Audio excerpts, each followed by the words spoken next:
Premier Christy Clark is not giving up on her call for more money for BC from the Northern Gateway project. And the Premier is threatening that if Alberta and Ottawa won't negotiate, there will be no pipeline. Clark is attending a meeting of Canada's premiers and Aboriginal leaders in Nova Scotia. She wants the Enbridge pipeline on the agenda, but Alberta's Premier says it's the wrong time. CTV's Stephen Andrew reports. As the premiers meet in Nova Scotia, two are going in opposite directions. My name's Alice, Premier of Alberta. At the discussion table, it's no better.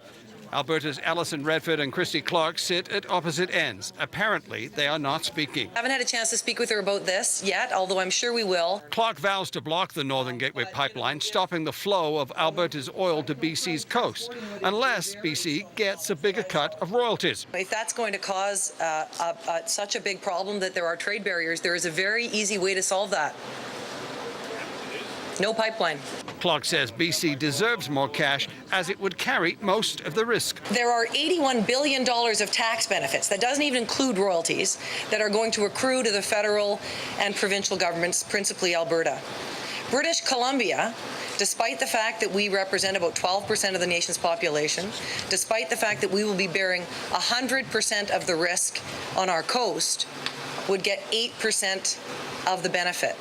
The NDP is accusing Clark of playing politics with the future of BC. You know what? This shouldn't be about, frankly, picking a fight with Alberta. That's political tactics by the Premier. That's her in political trouble trying to find a way out for her. But what about for our coast? What about for our province? What about for our economic interests?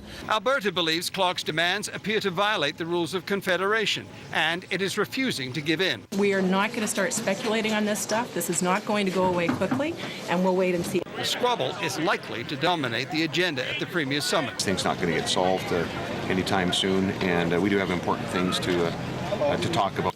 But for Christy Clark, losing popularity in the polls and looking for a win, it's probably all she wants to talk about. Stephen Andrew, CTV News, Victoria.